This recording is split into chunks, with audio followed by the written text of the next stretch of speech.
जय हिंद स्टूडेंट। हम लोग क्लास 10th का इकोनॉमिक्स यानी चैप्टर 2 पढ़ रहे थे, अर्थव्यवस्था। ठीक है, कल तक के वीडियो में हम आपको बिहार के बारे में बता चुके हैं कि बिहार की आय कैसी है, और कल के वीडियो में हमने बताया था कि बिहार गरीब क्यों। ये सारी चीजें हम आपको कल तक बता चुके हैं। अगर आप नहीं पढ़े तो हमारा पिछला वीडियो जाकर के देख सकते हैं, वहां से आपको ये सारी चीजें मिल जाएंगी। आ जाइए, आज जो हमारा टॉपिक है इकोनॉमिक्स में, इस टॉपिक का नाम है राष्ट्रीय आय। अंत तक हमारे साथ बने रहिएगा, बिल्कुल इंटरेस्टिंग में पढ़ाएंगे, मजा आएगा आपको। देखिए, तो राष्ट्रीय आय आखिर होता क्या है? पर है किसी देश में एक वर्ष में उत्पादित वस्तुओं एवं सेवाओं के कुल योग को राष्ट्रीय आय। अब वस्तुओं और सेवाओं का मतलब क्या है? वस्तुओं का मतलब है कि वो चीजें जो डायरेक्ट हम लोग कंज्यूम करते हैं, ठीक है, डायरेक्ट हम लोग उपभोग करते हैं, ठीक है। और सेवाओं का मतलब क्या? अब देखिए, कहिएगा कि वस्तु बेचेंगे तो पैसा आएगा, यहां सेवा बेचने से भी पैसा आता है। जैसे डॉक्टर के पास अगर आप जाते हैं, डॉक्टर आपका चेकअप किया, ठीक है, चेकअप करने के बदले में आपने उसको कुछ पैसा दिया। क्या डॉक्टर ने आपको कोई सामान दिया था? नहीं, कोई सामान आपको नहीं दिया था। डॉक्टर ने आपको क्या दिया? सेवा दिया, ठीक है। तो सेवा कौन देगा? डॉक्टर आपको सेवा देगा। बैंक जो है, बैंक में आप पैसा जा रहे हैं जमा करने, ठीक है। तो बैंक में अगर आप पैसा जमा कर रहे हैं तो बैंक क्या करता है? आपके पैसा को सेफ रखता है, यही काम है बैंक का। उसके बदले में बैंक आपके पैसा कहीं पे इन्वेस्ट करके उसमें जो ब्याज आएगा उस ब्याज को अपने पास रखता है, उसे अपना काम चलाएगा, ठीक है।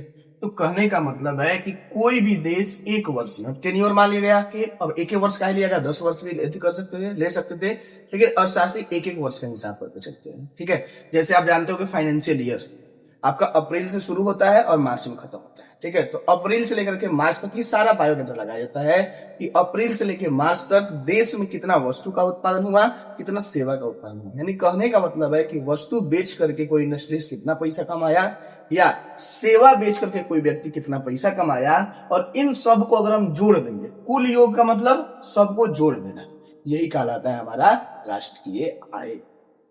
समझ गए? कि सारा वस्तु और सेवा को जोड़ देंगे, जोड़ने के बाद जो आएगा उसी को हम लोग राष्ट्रीय। क्या बात समझ में आ गया?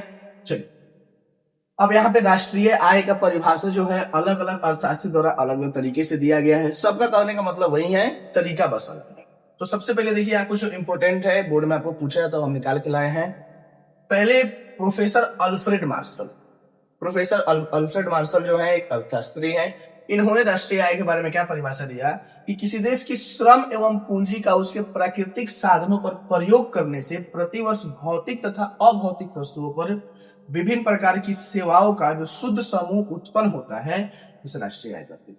देखिए, देश में जितना भी पूंजी और श्रम उपलब्ध है, ठीक है, अब उसके लिए उसको क्या है? प्राकृतिक साधन पर प्रयोग करेंगे, और उससे भौतिक और अभौतिक अलग अलग तरह का सेवाओं का या वस्तुओं का उत्पादन होगा। उसके जो शुद्ध समूह होंगे उसी को राष्ट्रीय आय। देखिए, अब ये कहने का मतलब क्या है? जैसे मान लें प्राकृतिक संसाधन हमारे पास क्या है, धरती के नीचे हमारे पास कोयला पड़ा हुआ है। जब तक कोयला धरती के नीचे पड़ा हुआ है हमारे लिए कोई उपयोग नहीं, लेकिन हमने अपने देश का श्रम लगाया, हमने पैसा लगाया, उस कोयला को वहां से निकाला, और कोयला को निकालने के बाद कोयला हो गया हमारे लिए उपयोगी। तो श्रम भी लगाया, पूंजी लगाया, कोयला को निकाला। अब निकालने के बाद अब इसको प्रयोग करेंगे। प्रयोग करने के बाद किस पे? भौतिक वस्तु पे प्रयोग करेंगे, अभौतिक वस्तु पे प्रयोग, और प्रतिवर्ष जो विभिन्न प्रकार की सेवाओं का उत्पादन होगा, इसी को हम लोग राष्ट्रीय आय, ठीक है। ये किनके द्वारा कहा गया है? अल्फ्रेड मार्शल, ठीक है। अब एक दूसरे अर्थशास्त्री है जिनका नाम है प्रोफेसर केन्स। प्रोफेसर केन्स कहते हैं कि इनके अनुसार राष्ट्रीय आय को उपभोक्ता वस्तुओं तथा विनियोग पर किए गए कुल व्यय के योग को राष्ट्रीय आय कहा।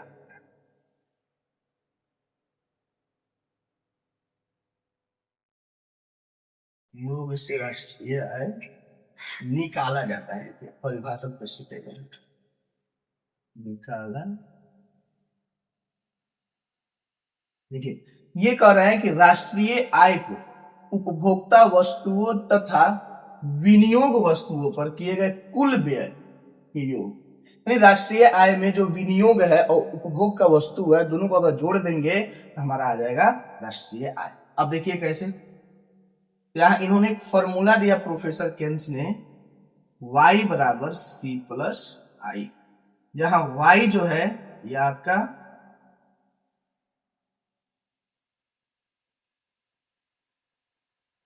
राष्ट्रीय आय। सी जो है उपभोग व्यय, और आई जो है ये विनियोग। विनियोग को इंग्लिश में इन्वेस्टमेंट बोलते हैं। ठीक है, तो ये फॉर्मूला दिया गया है प्रोफेसर केन्स द्वारा।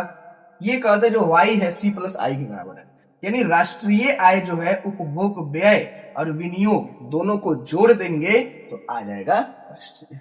किसको किसको जोड़ रहे हैं? उपभोग व्यय को जोड़ रहे हैं और विनियोग, यानी जितना हम खर्च कर रहे हैं उसको और जितना इन्वेस्ट कर रहे हैं उसको, अगर दोनों को एक साथ जोड़ देंगे हमारा क्या आ जाएगा? राष्ट्रीय आय आ जाएगा। ठीक है, ये प्रोफेसर केन्स का परिभाषा है। चलिए इसको नोट कर लीजिए। आई होप आपको मेरा वीडियो पसंद आया हो। वीडियो पसंद आए तो वीडियो को लाइक करें, चैनल को सब्सक्राइब करें। आप हमारे साथ फेसबुक इंस्टाग्राम के माध्यम से जुड़ के भी आप अपनी समस्याएं भेज सकते हैं। अब मैं कोशिश करूंगा जितना जल्दी हो सके आपकी समस्याओं का समाधान कर सकूं। तब तक के लिए जय हिंद।